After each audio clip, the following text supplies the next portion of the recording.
Kalau kita dengar nama Isaac Newton, apa sih yang pertama kali muncul di kepala? Pasti gambaran seorang jenius di bawah pohon. Terus kejatuhan apel, kan? Ya, dia itu udah kayak icon, raksasa di dunia sains.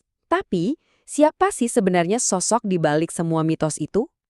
Nah, ini dia pertanyaan intinya. Apakah Newton itu emang dari sananya udah ditakdirkan jadi jenius? Atau jangan-jangan ada faktor lain yang lebih berat, lebih gelap, dan jauh lebih rumit yang membentuk otaknya yang luar biasa itu? Cerita soal apel itu emang asik banget sih, kayak momen Eureka yang legendaris. Tapi, kalau kita cuma tahu cerita itu, kita menyederhanakan sebuah proses yang sebetulnya panjang dan melelahkan banget. Apel itu bukan akhir dari cerita, tapi justru baru awal mula dari segalanya. Oke, sekarang kita coba bedah lebih dalam. Untuk benar-benar ngerti kejeniusan Newton, kita harus mundur jauh ke masa lalunya. Masa kecil yang ternyata penuh kesulitan dan kesepian, yang justru jadi kawah candra di muka buat salah satu pemikir terhebat sepanjang sejarah. Coba deh, kita lihat lini masa hidupnya. Newton itu lahir prematur, dalam kondisi lemah, tanpa pernah kenal ayahnya.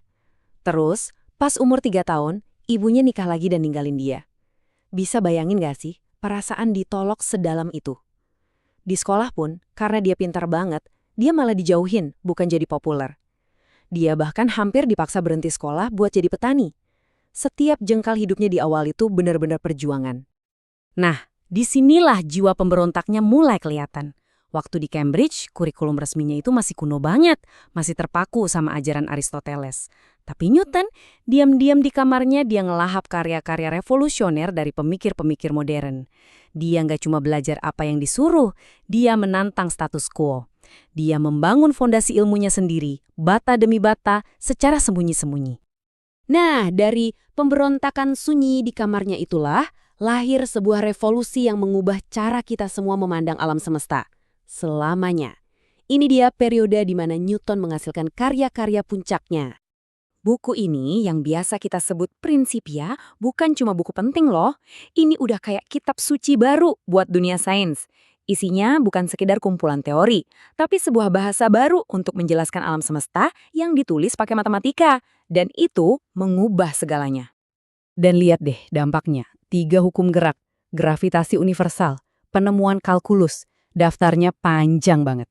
Newton itu nggak cuma jawab pertanyaan-pertanyaan lama. Dia menciptakan bidang ilmu yang sama sekali baru. Dia membuktikan, secara matematis, kalau gaya yang bikin planet-planet muter di orbitnya, itu adalah gaya yang sama persis dengan yang narik apel jatuh ke tanah. Luar biasa kan? Jadi, gimana sih otaknya bisa mikir sejauh itu? Salah satu kuncinya ada di konsep yang disebut pemikiran Janusian. Ini terinspirasi dari dewa Romawi Janus yang punya 2 wajah. Maksudnya, Newton itu mampu memegang 2 ide yang kelihatannya bertentangan di kepalanya dalam waktu yang bersamaan. Di satu sisi, dia melihat alam semesta sebagai mesin mekanis yang bisa dihitung pakai matematika. Tapi di sisi lain, dia juga mendalami alkimia kuno, nyari rahasia-rahasia spiritual. Kemampuannya buat nyampur aduk logika super ketat sama intuisi yang agak mistis inilah yang jadi pemicu terobosan-terobosan jeniusnya. Tapi, kejeniusan sebesar ini ada harganya. Dan harganya mahal banget. Di balik semua pencapaian gemilang itu, ada sisi gelap dari dedikasi Newton. Sebuah obsesi yang mengorbankan kehidupan pribadinya. 3 sampai 4 jam. Itulah waktu tidur Sir Isaac Newton setiap malamnya. Dia bukan cuma kerja keras, dia itu membakar dirinya sendiri demi ambisinya. Seringkali dia kerja berhari-hari tanpa tidur sama sekali, sampai badannya menyerah karena kecapean. Singkatnya, dia itu orang yang susah banget. Dia pendendam, gampang tersinggung. Dia nggak pernah menikah, nggak punya teman dekat. Seluruh hidupnya itu cuma buat kerja, kerja, dan kerja. Dia mengorbankan hubungan dengan manusia lain, bahkan sampai kesehatan mentalnya sendiri.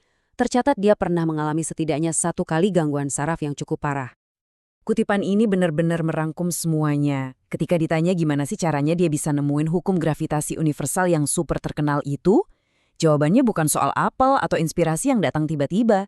Jawabannya simpel, dengan memikirkannya terus-menerus. Sebuah fokus total, sebuah obsesi tanpa henti. Oke, jadi setelah kita lihat perjuangan dan obsesinya, gimana dong kita seharusnya memandang warisan seorang Isaac Newton? Yang jelas, Ceritanya jauh lebih dalam daripada dongeng pengantar tidur soal buah yang jatuh. Nah, ini dia perbandingannya. Mitosnya kan soal inspirasi instan, momen aha. Kenyataannya jauh dari itu. Apel itu cuma jadi pemicu awal dari sebuah proses pemikiran yang butuh waktu hampir 20 tahun untuk benar-benar matang dan akhirnya dipublikasikan di buku Principia. 10 juta. Itulah perkiraan jumlah kata dalam tulisan-tulisan tangan Newton yang masih tersisa sampai sekarang. Itu setara dengan kurang lebih 150 novel tebal. Ini bukan hasil kerja orang yang nunggu inspirasi turun dari langit kan? Ini adalah monumen dari kerja keras, dedikasi, dan obsesi yang levelnya nyaris nggak kebayang. Bahkan sampai hari ini, pengaruhnya itu nggak ada tandingannya. Dalam sebuah survei tahun 2005 yang dilakukan oleh Royal Society, para ilmuwan menganggap kontribusi Newton untuk sains itu lebih besar daripada kontribusi Albert Einstein. Ini nunjukin betapa fundamentalnya karya-karya Newton bagi kita semua. Jadi, poin krusialnya itu ini.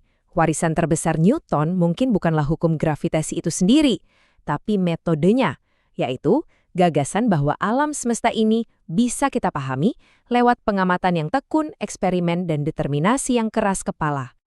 Nah, kita balik lagi nih ke pertanyaan awal kita, tapi sekarang dengan pemahaman yang baru. Kisah Isaac Newton seolah menunjukkan bahwa mungkin kejeniusan itu bukanlah sesuatu yang jatuh begitu saja dari langit kayak apel. Mungkin kejeniusan itu adalah sesuatu yang harus dikejar dengan obsesi, ditempa dalam kesendirian, dan dibayar dengan harga yang sangat-sangat mahal. Sebuah pertanyaan yang menarik untuk kita renungkan.